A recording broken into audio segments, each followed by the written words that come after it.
양기가 많은 체질. 제가 고2 때 겪었던 이야기를 써보려고 합니다.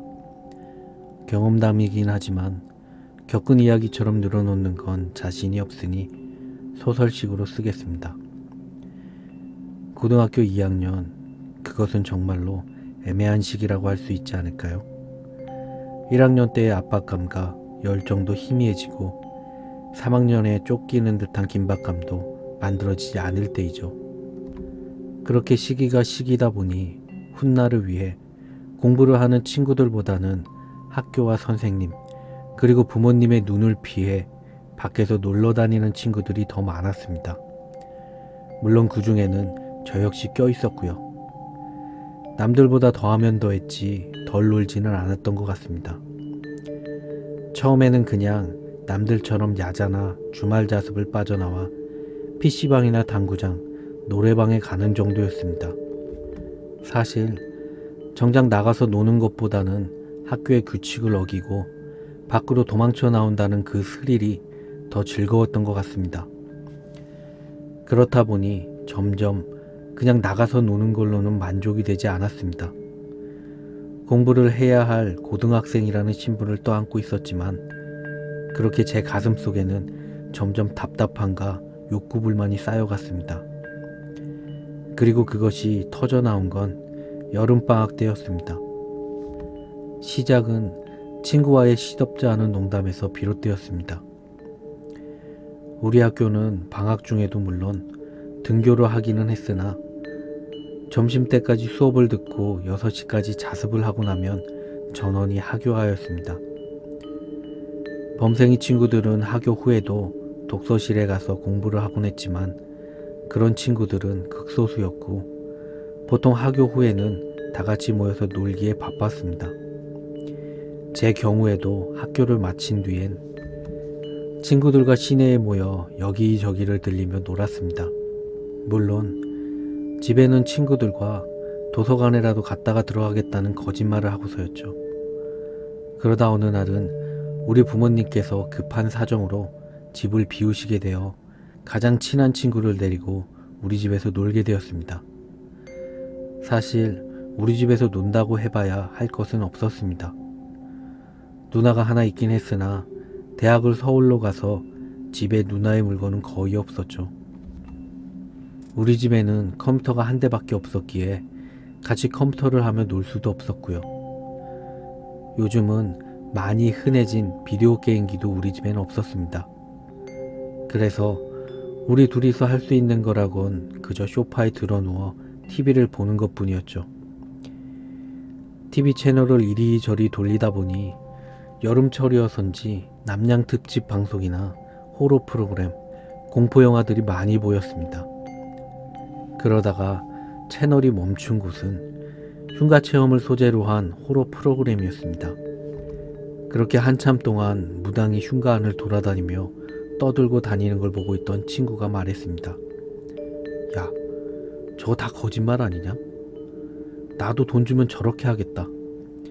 귀신이 있다고 떠들면서 소설 쓰면 되는 거 아니냐? 솔직히 저 역시 그 프로그램을 보며 조금의 진실성도 느끼지 못했기에 친구의 말이 마냥 헛소리로는 들리지 않았습니다. 그러나 그렇다고 해서 친구의 말을 예쁘게 받아주고 싶지는 않았으므로 저는 친구에게 비아냥거리며 말했습니다.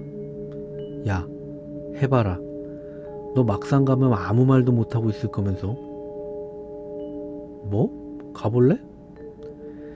뜬금없이 진지하게 이야기를 꺼내오는 친구에게 저는 픽 웃음을 흘리며 대답했습니다. 야, 내가 왜 가냐? 니나 가라.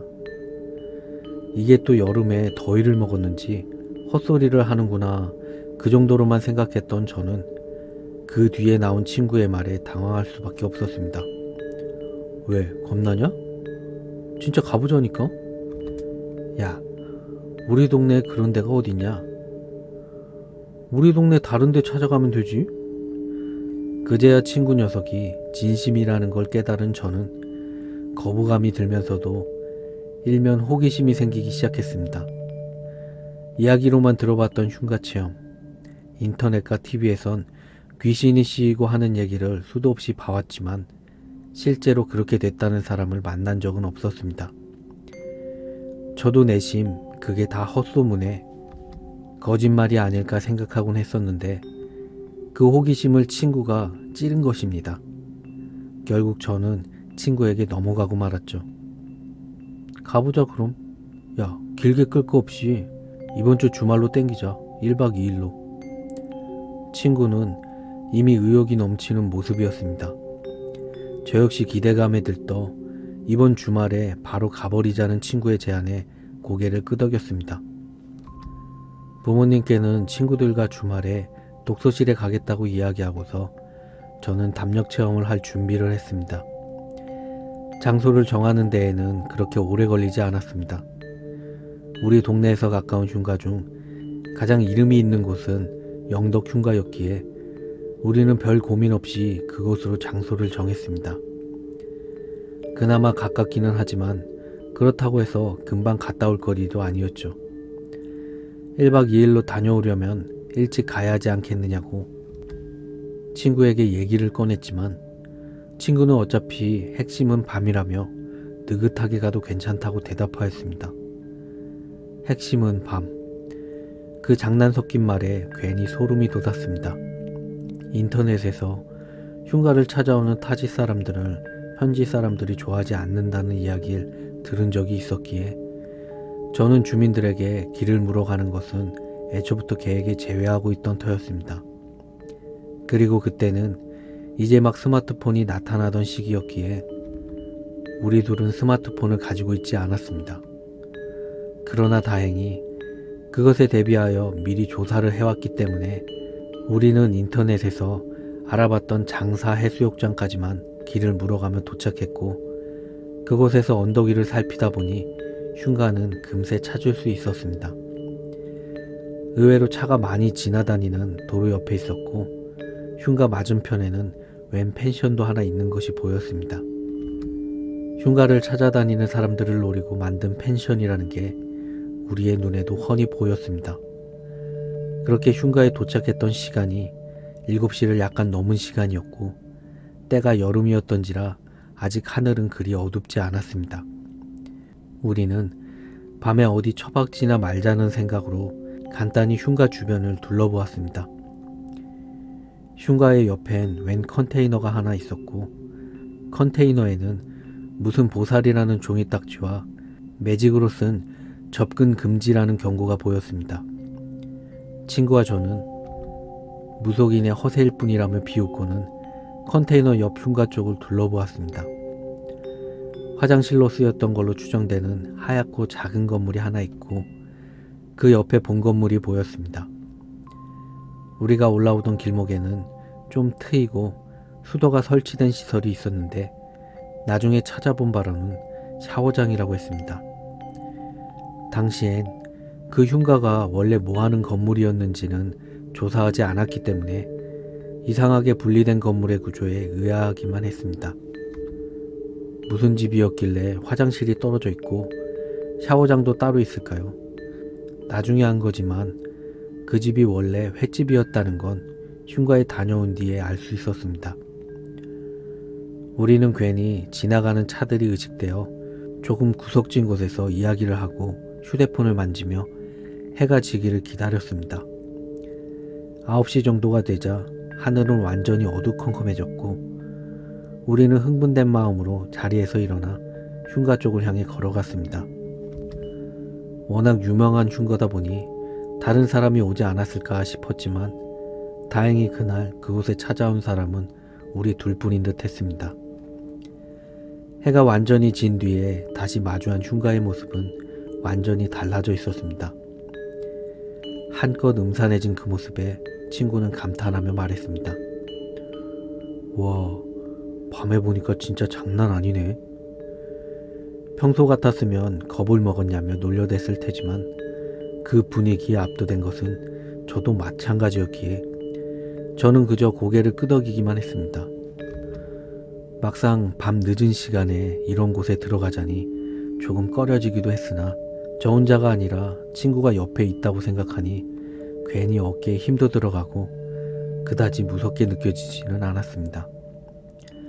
원래가 겁이 별로 없는 타입이었고 옆에 누군가 있으면 뭘 보아도 무섭게 느껴지지 않던 제 성격이 그 과감함에 한몫을 했을 것입니다. 저는 친구가 망설이고 있는 틈에 흉가의 문 안으로 당차게 발을 들였습니다. 저는 친구를 재촉했고 친구는 오기가 생겼는지 성큼성큼 발을 내딛어 집 안으로 들어왔습니다.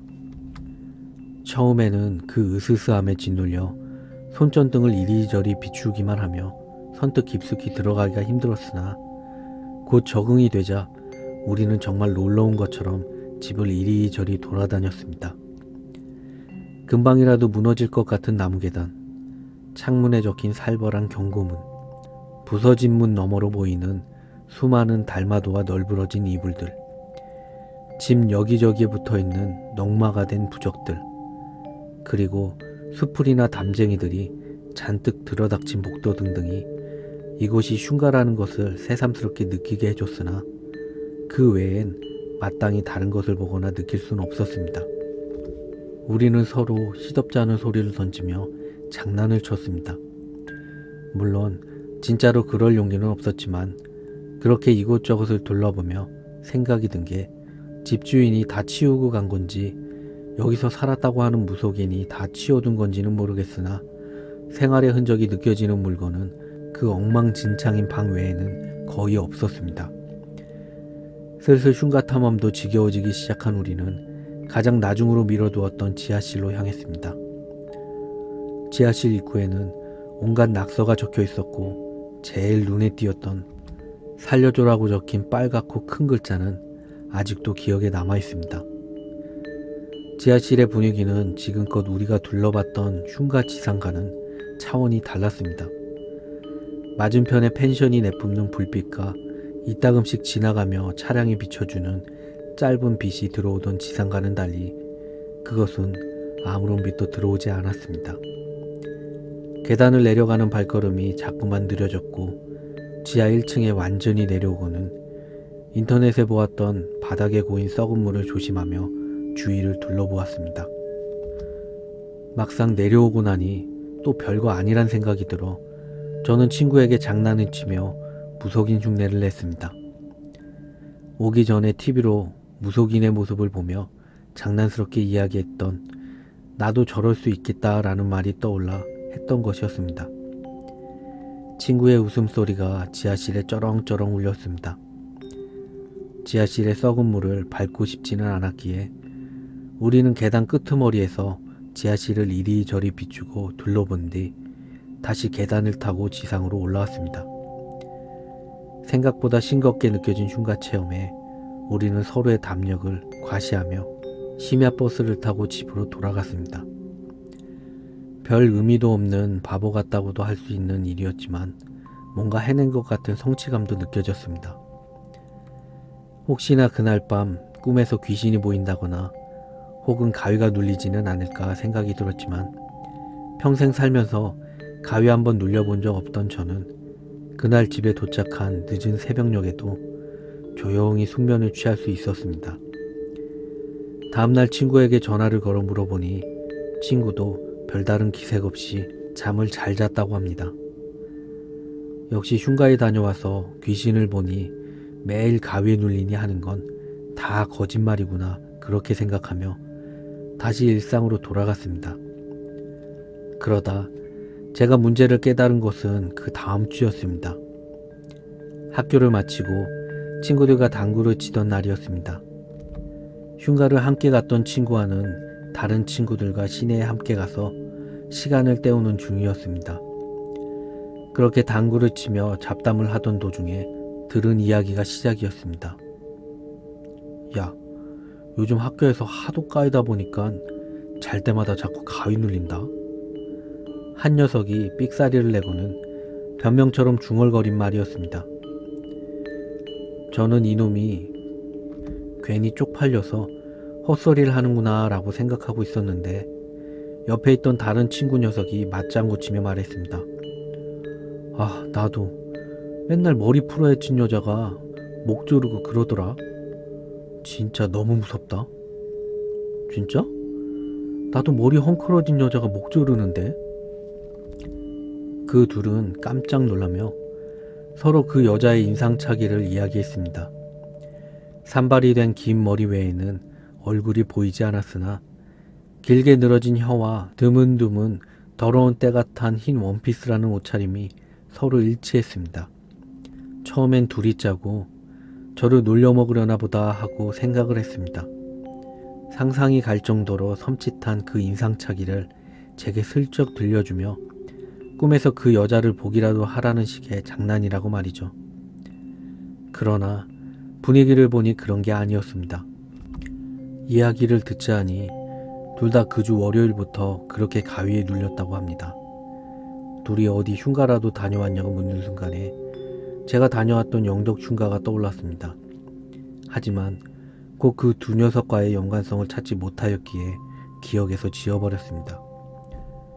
두 친구는 잠시 가위를 누르는 그 귀신에 대해 이야기하다가 곧 다시 당구를 치기 시작했습니다.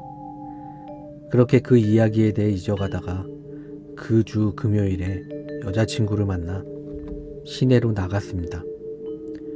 우리 학교는 남고였고 여자친구의 학교는 조금 떨어진 여고였기에 시간을 미리 정해두고 주기적으로 시내에서 같이 시간을 보내는 형식이었습니다. 물론 여자친구 학교도 저녁 무렵이 되면 학생들을 하교시키기 때문에 친구들이랑 시내에서 놀고 있다 보면 마주치는 경우도 잦았습니다. 그러나 그럴 때는 보통 서로의 친구들을 배려해서 인사만 나누고 따로 다니기 일쑤였기에 그렇게 만나서 같이 있는 시간은 꽤 중요하게 여겨졌습니다. 그 주 화요일에 만난 뒤로 일주일도 안 됐는데 부쩍 헬쑥해진 것이 확연히 보여 저는 걱정스레 여자친구에게 물었습니다. 너 다이어트 해? 아니? 여자친구는 고개를 가로저으며 아니라고 대답했습니다. 그러나 다이어트도 아닌데 눈에 띄게 헬쑥해진 그 모습을 그냥 지나칠 수는 없었습니다. 근데 왜 그렇게 힘도 없고 헬쑥해졌어? 요즘 가위에 눌려서 진짜 잠을 못 자겠다. 밤에 잠자기도 무서워. 여자친구의 그 말에 바로 친구들의 이야기를 떠올리지는 못했습니다. 처음엔 그저 밤마다 가위에 시달린다는 여자친구의 이야기에 걱정이 됐을 뿐이었습니다. 여자친구는 평소에 먹던 커피 대신 주문한 복숭아티를 마시며 말을 이었습니다. 진짜 징그럽다니까. 막 혀 무지 길게 나온 여자가 막 목 조르면서 뭐라 화내는데 말은 안 나오고 눈도 안 감아지고.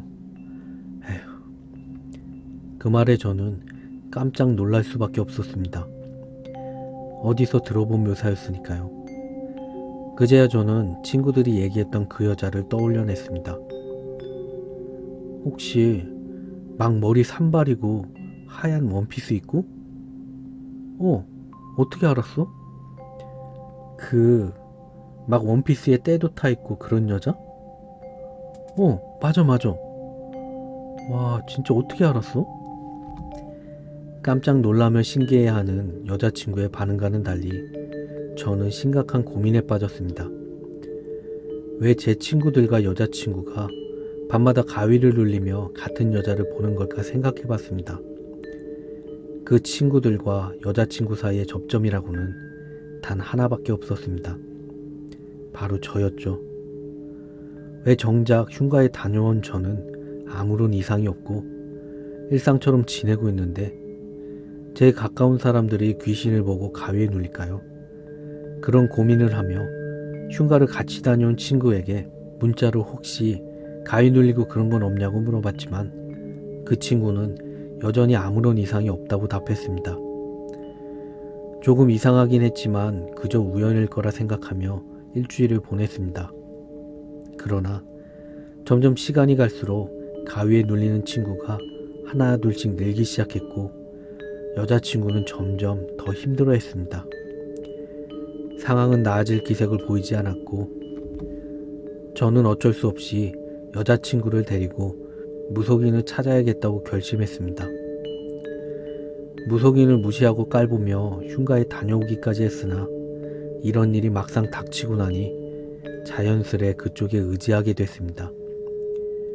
아직 어린 고등학생 커플이 무당을 찾아가는 건 흔한 일은 아닐 겁니다.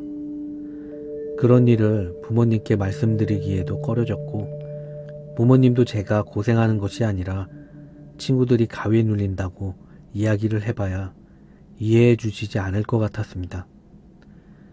사기로 등쳐먹는 무당들도 많다는 걸 입소문으로 많이 들어봤었기에 저는 인터넷을 뒤져가며 우리 지역 내에서 이름 있는 무속인을 찾았습니다. 제 생각으로는 완전 산골 깊숙이 자리하고 또 사람도 별로 없고 그럴 줄 알았는데 용한 무당이라 그런지 순서를 기다리기까지 해야 했습니다. 또 생각보다 멀리 있지는 않았고요. 물론 도심지를 벗어난 곳에 있긴 했으나 그렇게 구석진 곳에 있지는 않았습니다. 그리고 생각보다 비용이 많이 들었습니다. 우리 둘은 여름방학 말에 주는 일주일간의 방학에 놀러가기 위해 준비해뒀던 돈을 쓰기로 했습니다. 그러나 그 돈을 쓸 일은 없었습니다. 전화로 예약을 했었고 우리가 찾아가기로 한 날짜가 되어 그날 선생님께 잘 말씀을 드려서 부모님 몰래 학교를 쉬고서 여자친구와 함께 그곳을 찾아갔습니다. 그러나 그 집안 안에 들어서기도 전에 집안에서 사람이 나왔습니다. 복장을 보자마자 그 사람이 무당이라는 걸 알 수 있었죠. 그리고 다짜고짜 뺨을 맞았습니다. 어안이 벙벙해서 아무 말도 하지 못했습니다. 제가 왜 맞았을까 싶었지만 무당이 갑자기 이렇게 나오니 겁이 나기도 했습니다. 여자친구는 무당이 제 뺨을 따리며 무섭게 저를 노려보자 안절부절 못하는 모습을 보였습니다. 너 어디 큰일 날라고 여기까지 찾아왔냐? 무당이 내뱉은 첫 마디였습니다.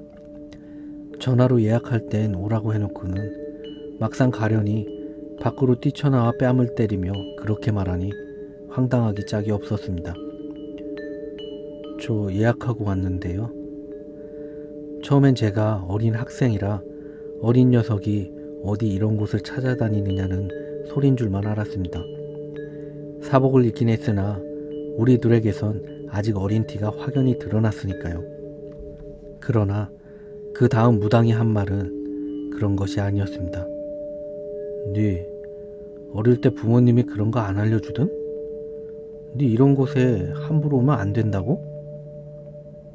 무당은 저를 계속해서 무당집에서 먼 곳으로 데리고 나가며 말했습니다. 무당은 화를 내며 제게 소리쳤습니다. 니는 양기가 너무 많아서 귀신 있는 곳에 함부로 오면 안 된다.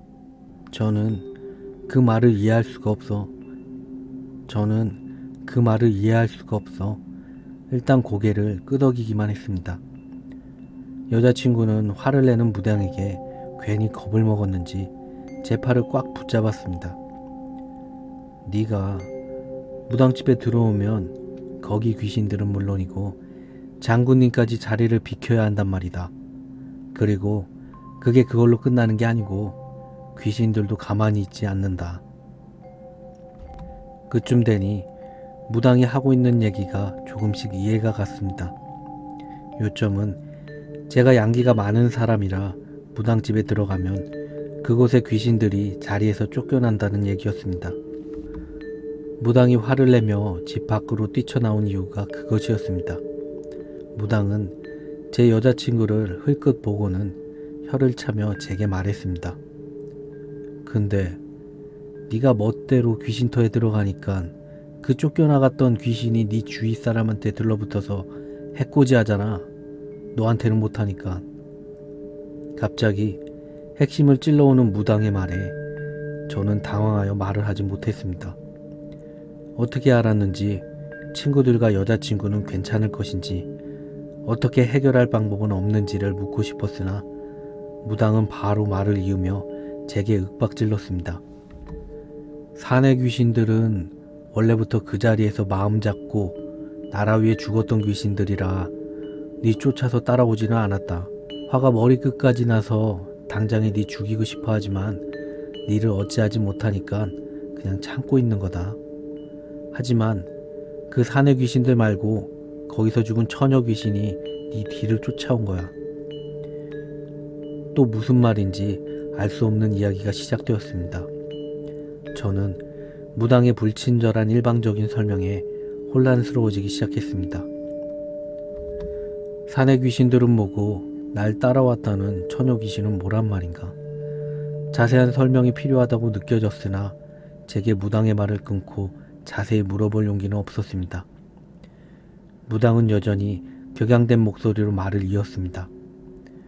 네 쫓아와서 네가 만나서 살갑게 지내는 사람들만 골라서 밤마다 괴롭히는데 너는 뭐 잘했다고 편하게 자고 있냐? 그러고도 네가 사람이냐? 마치 자신이 해를 당한 것처럼 무당은 크게 화를 냈습니다.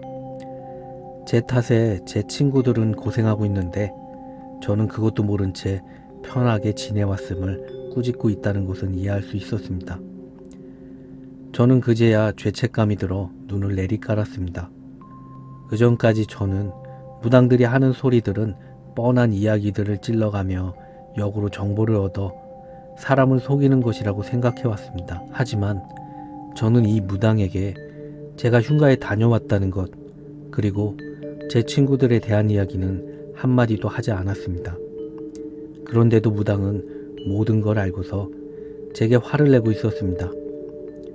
저는 그제서야 이 상황이 제가 생각하던 것만큼 가벼운 게 아니란 걸 깨달았습니다. 자세한 사정은 아직 이해하지 못했으나 제 잘못으로 제 주위 사람에게 해를 끼치고 있다는 것은 알 수 있었습니다. 저는 무당에게 다급하게 말했습니다. 제가 어떻게 해야 될까요? 그래, 해결을 해도 네가 해야지. 네 친구들 중에서는 다른 무당을 찾아가면서 난리를 치고 있을지는 모르겠는데 걔들이 난리를 쳐봐야 아무 소용없다. 지들한테 원한이 있는 게 아니거든. 무당은 점점 제게 죄책감을 싣고 있었습니다. 제 실수를 확실히 느껴보라는 듯 제 잘못을 계속해서 들춰냈죠. 저는 그에 따라 점점 마음이 조급해지고 또 한면으로는 무거워져 갔습니다. 일단 네가 다시 그 집으로 찾아 들어가서는 안 된다. 그랬다가는 참고 넘어갔던 다른 사내들까지 자리에서 일어날 수도 있으니까. 다만 그 집을 찾아가기는 해야 한다. 모순적인 그 말에 저는 당황하여 되물었습니다. 그게 무슨 소리예요? 찾아는 가는데 찾아가면 안 된다고요? 집 가까이 가지 말란 소리다. 그 집 근처까지만 가면 된다고. 거기까지 다시 찾아가는 최소한의 성의는 당연히 보여야 된다는 소리야. 우리 동네에서 구시고 뭐고 해봐야 소용이 없다는 뜻이었습니다. 영덕 흉가로 가되 너무 가까이는 가지 말고 그 근처까지는 갈 것. 그것이 무당이 첫째로 내건 이야기였습니다. 네 생각에야 그냥 찾아가서 둘러보고 놀다 온 거겠지만 귀신들한테는 그게 아니다. 양기라는 게 애초에 살아있는 기운이다. 죽어서 그 자리에 떠도는 이들한테 찾아가서 네 살아있고 기운 팔팔하다고 자랑하듯이 들어가서 지들 자리를 잠시라도 빼앗아 밀어내기까지 했으니 그건 그 집에서 다른 놈이 침을 뱉고 가는 것보다 더 심한 거다. 무당의 설명에 뒷목이 뻣뻣하게 굳는 듯 했습니다. 그저 잠깐 들러서 돌아다녔을 뿐인 행동이 그렇게 큰 문제가 되는 일이었다니. 그 설명을 듣기 전에는 제가 지하실에서 했던 장난이 문제인 줄만 알았습니다. 하지만 그게 아니었죠. 그 장난은 저의 흉가 방문 자체에 비하면 아무것도 아닐 정도로 저는 위험한 짓을 한 것이었습니다. 무당은 마구 혀를 차며 몇 분간 화를 낸 후에야 제게 어찌해야 할지를 알려주었습니다. 아까 말했던 대로 그 근처까지만 가라. 그 집이 완전히 보일 정도까지만. 그 이상 가까이 가면 안 된다. 상당히 두루뭉술한 말이었지만 저는 일단 고개를 끄덕였습니다. 다른 때 같았으면은 구슬하면 좋겠지만은 그런 집에서는 굿도 함부로 해서는 안 된다. 네 홀몸으로 화제를 구해야 된다. 가까이 가서 절을 하면서 네 진심으로 사죄를 해라. 절만 하면 되나요? 그냥 절이 아니야. 네 진심으로 큰 소리로 쩌렁쩌렁 울릴 만큼 사죄의 말을 올리면서 수십 번이고 수백 번이고 절을 해야 한다. 머리를 바닥에 찍을 정도로 세게 절을 해야 할 거다. 무시무시한 말이었지만 저는 따지기는커녕 아무런 거부감도 들지 않았습니다. 제 실수로 생긴 잘못이니 당연히 해야 될 일처럼 느껴졌습니다. 그리고 일단 귀신에게 올리는 절이니 음식이랑 술도 있어야 할 거다. 거창한 거 들고 갈 생각은 말고 그냥 제사상에 올리는 과일이랑 술만 가져가라. 술잔도 들고 가서 기본적인 제사 흉내는 내고 와라. 그렇다고 향 피우고 초 키우고 하라는 게 아니야. 그냥 과일이랑 술만 올리고 네 성의껏 절 드리고 와라. 무당의 그 말에 저는 고개를 끄덕이고는 여자친구의 손을 꼭 붙잡았습니다. 무당은 이런 이야기를 해준 이상 얼마가 됐던 복채를 받아야 한다고 했는데 제 돈을 받는 것도 문제가 있다며 일단 여자친구에게서 대충 1,000원 한 장을 받아갔습니다. 여자친구는 옆에서 아무 말도 없이 제 팔만 붙들고 있다가 무당이 등을 돌려 무당집을 향해 돌아가는 걸 본 뒤에야 제게 말을 꺼냈습니다. 갈 거야? 그래야지. 그래야 한다는데. 학교는 어쩌고? 학교는 문제가 아니지. 너랑 애들한테 해코지 한다는데. 여자친구는 걱정스러운 듯 이것저것을 물어보았으나 저를 말리지는 않았습니다. 흉가에 들어가지는 않고서 사제의 절만 올리고 오는 것이니 말릴 구실이 없어서였을 겁니다. 그리고 매일 가위에 눌리는 공포도 저를 말리지 못하는 데에 한몫을 했을 테고요. 저는 부모님께는 또다시 독서실에서 밤을 샌다고 거짓말을 했습니다. 처음 흉가에 갈 때는 의식하지 못했는데 두 번째로 갈 때에는 부모님께 이렇게 거짓말을 하고서 흉가로 가서 제 잘못을 사죄드리러 간다고 생각하니 부모님께 죄송스러웠고 가슴 깊숙이 죄책감이 피어올랐습니다. 다음날 아침 저는 바로 영덕으로 향할 채비를 마쳤습니다.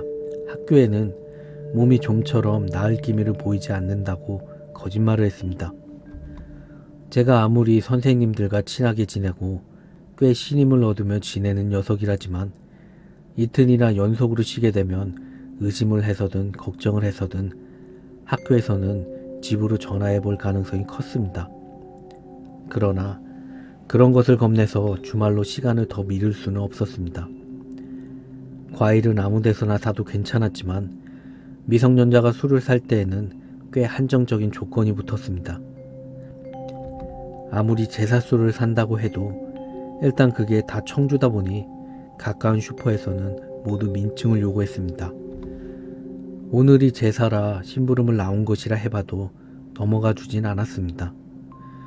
민증 검사를 하지 않고 술을 파는 곳을 모르는 건 아니었지만 나이 지긋하신 할머니가 여는 그 작은 슈퍼는 아침 일찍 문을 열지 않았습니다. 결국 저는 오전 중에 시간을 모두 날려버렸습니다. 사과 하나와 술, 종이컵을 사들고 버스에 타 영덕에 도착하고 나니 시간은 저녁때가 가까워져 가고 있었습니다. 아침부터 아무것도 먹지 못해 배가 고파왔지만 그런 걸 챙기고 있을 시간적 여유도 금전적 여유도 심리적 여유도 없었습니다. 기억 속에 어렴풋이 남아있는 흉가로 가는 버스와 길을 애써 떠올리며 간신히 도착했을 때에는 이미 해가 산머리에 걸친 뒤였습니다. 저는 무턱대고 언덕을 올랐고 건물이 완전히 보여야 한다고 해서 정확한 거리의 기준이 없었기에 저는 무당집에 가다가 무당이 뛰쳐나온 그 거리에서 조금 여유를 두는 식으로 거리를 정하였습니다. 흉가와는 조금 떨어진 마당 바깥쪽이라고 할 수 있는 곳에서 멈춰선 저는 가방을 열어 과일과 술, 종이컵을 꺼내고는 두 무릎을 땅에 대었습니다. 제사 때마다 아버지께서 하던 것을 봐왔던 덕에 제가 뭘 해야 할지 헷갈리지는 않았습니다. 다른 음식이나 초, 향 등 제대로 된 준비물이 전혀 없었기에 제가 챙겨야 할 것은 술이었습니다. 혼자서 종이컵에 술을 따라 3번 돌린 뒤 사과 옆에 컵을 내려놓고서 절을 했습니다. 그리고 이마가 땅에 닿도록 절을 한 저는 죄송하다고 큰 소리로 소리쳤습니다. 용서해 달라느니 잘 모르고 그랬다느니 하는 다른 말들은 떠오르지 않고 그저 죄송하다는 말만 외쳤습니다. 한참을 그렇게 소리치다가 저는 시간이 꽤 지났음을 깨닫고는 종이컵에 담겨있던 술을 주위에 뿌리고는 다시 술을 채우고 재차 머리를 바닥에 박았습니다. 힘이 빠져 아까처럼 크게 소리를 치지는 못하고 작은 목소리로 끊임없이 죄송하다는 말을 중얼거렸습니다. 생각이 날 때마다 술잔을 비우고 다시 채우며 몇 시간인지도 모를 만큼 그렇게 바닥에 고개를 박고 있었습니다. 술을 따를 때 외에는 거의 움직이지도 않으며 계속 그 상태로 시간을 지샜습니다. 어느덧 술병이 바닥을 보였을 때는 하늘의 푸르스름한 기운이 감돌며 새벽이 밝아오고 있었습니다. 마지막 술잔을 주위로 뿌린 저는 앞에 두었던 사과를 잘 보이지 않은 구석에 옮겨두고는 마지막으로 절을 2번 하고서 언덕을 내려왔습니다. 이걸로 된 걸까? 아니면 부족한 걸까? 부족하다면 얼마나 더 와야 하는 걸까? 하지만 안 올 수도 없겠지 하고 그런 생각을 하며 언덕을 내려와 휴대폰을 열어보니 수십 통의 부재중 전화와 문자가 와 있었습니다. 어머니였습니다. 학교에서 연락을 했던 모양이었습니다. 밤새 연락도 안 되고 소재도 알 수 없던 아들 걱정에 밤을 지샜을 어머니 생각에 다시 고개가 푹 숙여졌습니다. 지금 들어간다는 문자를 보내고서 버스에 올라탔습니다. 좌석에 앉자마자 전신의 피로가 저를 깔아뭉개듯 쏟아지며 금세 잠에 빠졌습니다. 다시 눈을 떴을 때에는 이미 우리시에 도착한 뒤였고 불러도 깨지 않는 저를 버스 기사분이 흔들어 깨우고 나서야 겨우 눈을 뜰 수 있었습니다. 눈을 뜨고 있기가 힘들었습니다. 단 하루를 지샜을 뿐인데도 너무나 피곤했습니다. 온몸의 뼈가 녹슨 쇳덩이가 된 것처럼 삐걱거렸습니다. 등이 쑤셔오고 팔이 아파왔습니다.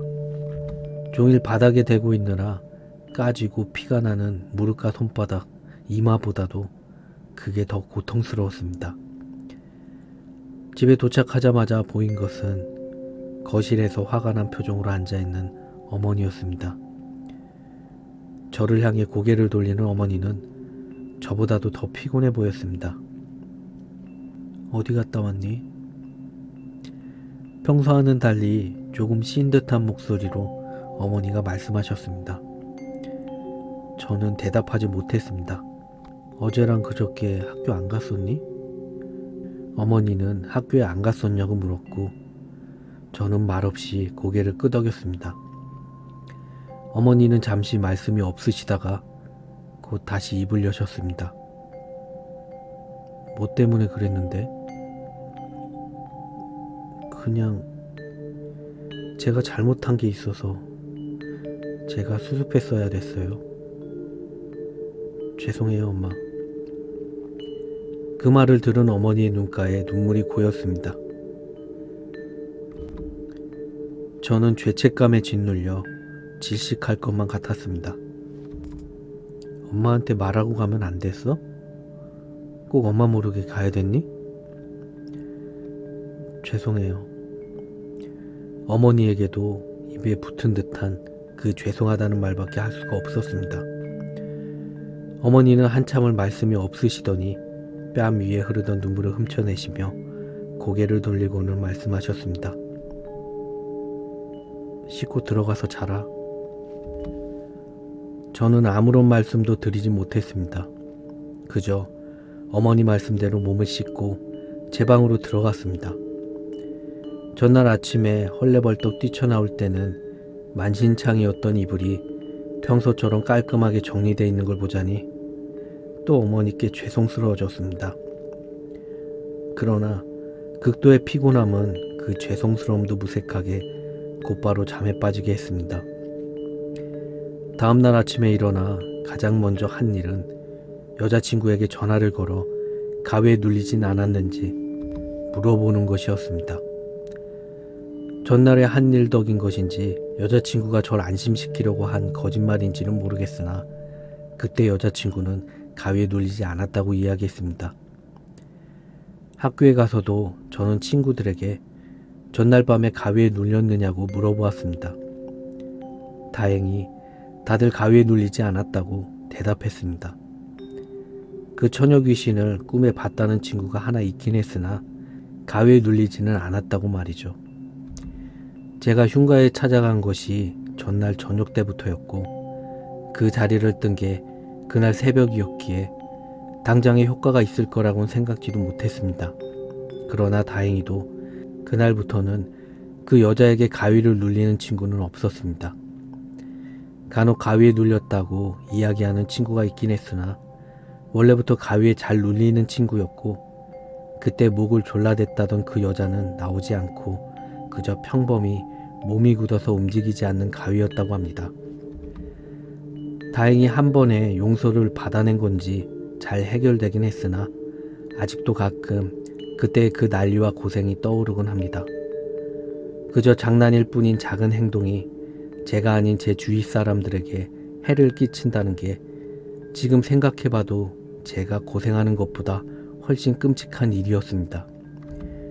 제 경우엔 그 정도가 심한 편이지만 귀신이나 그런 면 쪽으로 전혀 관련이 없다 할 체질인 사람은 어딜 가나 많이 있습니다. 하지만 아무리 그런 체질이라고 해서 흉가라든지 묘지 같은 곳에서 함부로 찾아가 괜한 짓을 하는 것을 저는 추천하지 않습니다. 본인은 그런 것에 면역이 있을지 몰라도 귀신이 해코지를 할 수 있는 건 자기 자신뿐만이 아니라는 것을 꼭 알아둬야 할 것 같습니다.